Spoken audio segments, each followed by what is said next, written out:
अरे नौकरी करे कतना रुपया तू पावेलो ये सैया जी ये राजा जी याद बहुत हुआ बाकी देश के जवान अपना बहन खाती अपना माई खाती अपना बाबूजी खाती काली खलबन गीत में कि घरे जो बजई हा घरे जो बजई हा अरे माई से बतई हा बेटा के अपना भुला दी है घरे जो बजई हा माई से बतई हा बेटा के अपना भुला दी है शादी के अपना बारात सजई है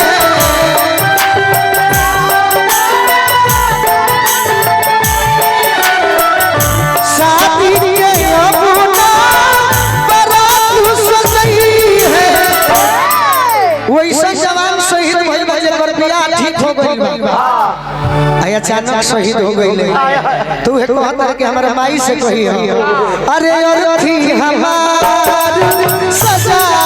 दी है अर्थी हमार सजा सजे से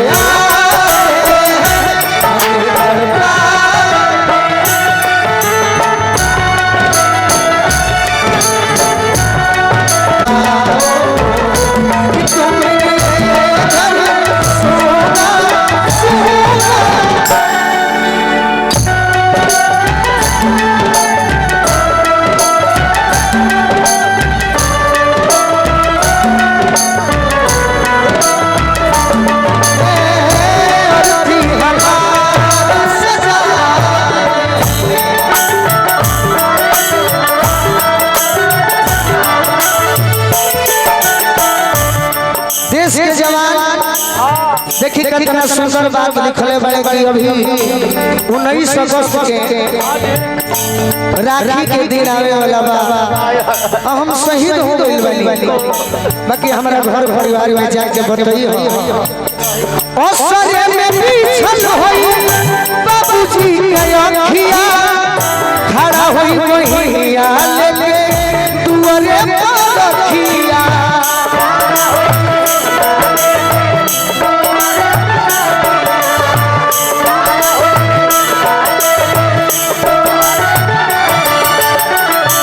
असरे में पीछल होई बाबूजी के अखिया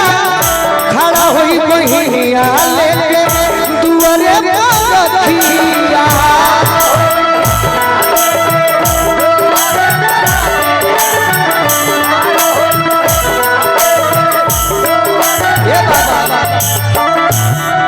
निर्भय भैया के बहुत बहुत आशीर्वाद मिलल और सरे में पिछल होई बाबूजी के अखिया खड़ा होई बहिनिया लेके दुआरे पर रखिया एगो और निहोरा करे अगर हमर सच्चा मित्र होई हो त ई काम जरूर करी हो कि कहीं निहोरा अरे बा कहीं होरा एक कहीं निहोरा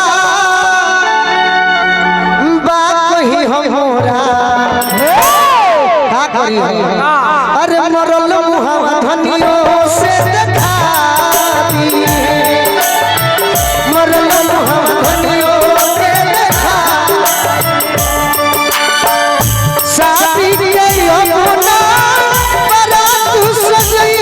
है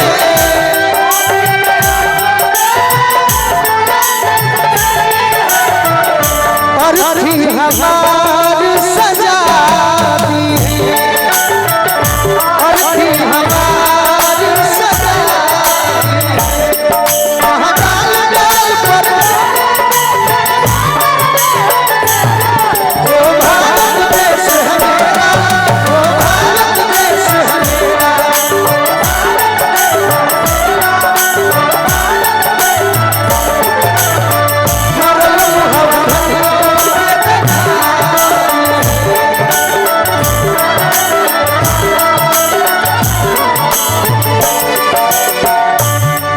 रंजीत सिंह जी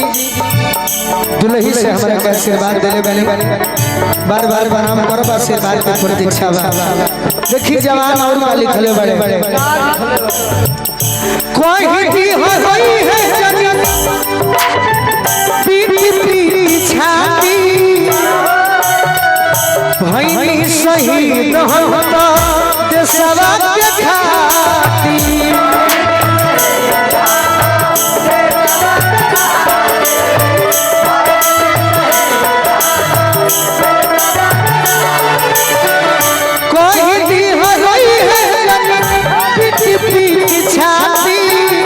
भई शहीद होता देशवा के खातिर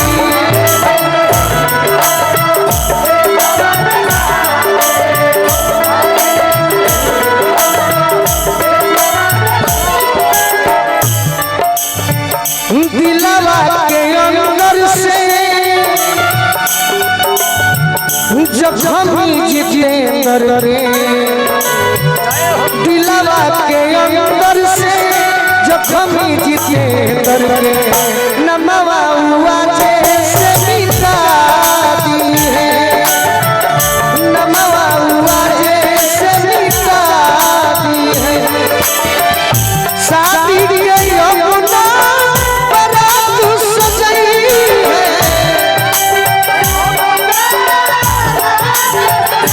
और थी हमार सजाती है और थी हमार सजाती है और थी हमार सजाती है और थी हमार सजाती है और थी हमार सजाती है और थी हमार सजाती है। एक बार प्रेम से बोलिए भारत माता की। अगर गीत पसंद आए तो ताली बजा देगी।